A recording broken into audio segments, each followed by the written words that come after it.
Hey, good afternoon. This is Derek, and we're working through another chapter of Atomic Habits by James Clear. Let's remind ourselves why we're here. It's the beginning of January 2021. Today is the 5th of January. Lots of people, including myself, love to make New Year's resolutions and set goals for the new year. A lot of people, including myself, have historically given up on their goals way too fast, way too easily, and don't make it past January 12th. So my goal is to work through one chapter of Atomic Habits a day by video like this. It's going to take us about 3 weeks. And the goal is to help get past that January 12th slump date and get past January 12th and keep going through the end of January, February, March, and get to the end of the year and be on track with our habits and our goals. If you're watching this video, hopefully it's an encouragement and a help to you as well. You can search either through my YouTube or my Facebook for hashtag Atomic Habits, and you'll see all the videos that I'm recording. We've learned a lot of really good things from Atomic Habits so far.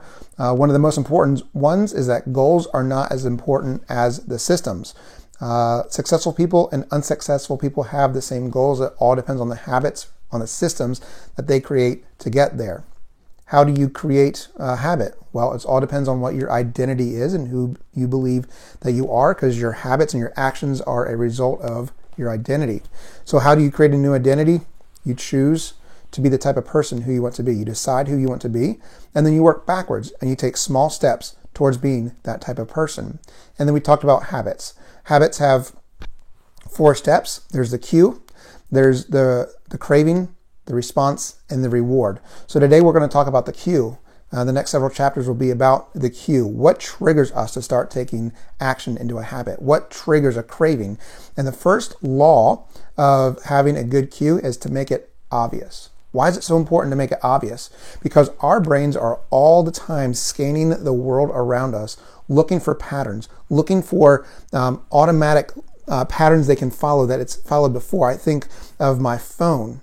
We talked about this in the last chapter. When my phone buzzes in my pocket, it's an automatic habit that I have to pick it up and read the text. And sometimes I'm reading the text before I even realized that I even picked up the phone out of my pocket or off the desk, because my brain is automatically saying, oh, I felt it buzz. I don't need to think about that. I've done this before. It just goes into an automatic habit loop. So our brain is always trying to predict what's going to happen next. Sometimes we're aware of this. Sometimes we're not. Sometimes we become hungry and we don't even know why we're hungry, but our brain saw, heard, smelled a cue that triggered the hunger pang in our stomachs. It's trying to predict what's going to happen. So here's the crazy thing about habits is we consciously don't even need to be aware of the cue that's taking place in order for the habit to take place. Think about how many times you have looked down and your phone's in your hand and you don't know why. And you think back and you realize, oh, I got a text. And after I read the text, I went to Facebook, and after Facebook, I went to YouTube, and then I went back to Facebook. And 5 minutes later, the phone's still in your hand. It's all because there was a cue that you didn't even realize happened. The more and more you repeat the pattern, the more and more it happens in the background, and the more you stop questioning why you're doing and what you're doing, because that habit just becomes so rote and so repeatable that your brain just keeps on predicting what's going to happen, and it spends less and less energy doing it, so you're less and less aware that it's happening. The problem is, if a habit remains mindless, you can't expect to improve it. You have to know that you're doing a habit in order to change the habit. If I don't know that I'm picking my phone up out of my pocket when it buzzes, I can't stop it. So I have to start identifying the habits that I'm doing that I want to stop. And I need to start identifying the habits that I do want so I can start putting them into motion. And so the author talks about this habits scorecard and starts talking about if you don't do anything else, just start acknowledging the habits that you have. And so he thinks about when you wake up in the morning, what are the habits that you automatically just walk through? Your brain sees a pattern every morning and it just does the same thing over and over and over and over again. You wake up, you turn the alarm off, check your phone, go to the bathroom, weigh yourself, take a shower, brush your teeth, floss your teeth. The list goes on and on, but you think about the things that just by rote memory you do. It's a habit, it's a pattern, and your brain does it over and over and over again. Sometimes the habits are good, sometimes the habits are bad. How many times have you laid in bed and looked at your phone for 15 minutes because that's part of the habit of the process you have in the morning? I've done it, and I don't even realize 15 minutes has taken place. It's so embarrassing to say, but it's the truth. That is a bad habit. In order for me to change that habit, I have to first acknowledge that it is a habit. And so he talks about the scorecard. Go in the morning, write down the list of all the things you do from the time you get to the bed to the time you get to the car to go to your commute, or you get to your desk and jump on a Zoom call or something. What are the habits that take place? And then next to each habit, identify whether it's a plus, a minus, or just neutral.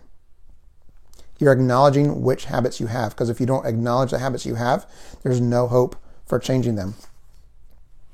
And then once you've acknowledged the habit, you simply ask yourself, is doing this action, is this habit a vote towards the type of person that I want to be? Or is it a vote towards the type of person I don't want to be? The goal at the beginning is simply to notice what you're doing. Because again, your brain is spending as little energy as it can. It's conserving its energy on the things that happen over and over and over again. If it repeats over and over again in the background, you're not going to realize it's happening. If you don't realize it's happening, you're never going to change it. So the goal today is simply to acknowledge the habits that you have. Notice what you're doing. If it's a bad habit, it's a cookie on the counter that you're about to reach for. Say, I'm about to reach for a cookie on the counter. I'm not going to do it because it's a bad habit. And eating a cookie is not a vote for becoming the healthy person that I want to be. In my world of financial coaching, if you find yourself on Amazon, on your computer, or on your phone, and you're about to go click the buy now button for something that you were mindlessly scrolling for and you think you might want, you say, I'm about to buy something on Amazon and I'm going to choose not to do it, because buying something on Amazon mindlessly is not a vote to become the type of financially responsible person I want to be. You see, the process of behavior change only happens when you're aware of it. The process of behavior change only happens when you're aware of it. So today, just be aware of the habits that you have. And then tomorrow, January 6th, we're going to talk about the best way to start a new habit.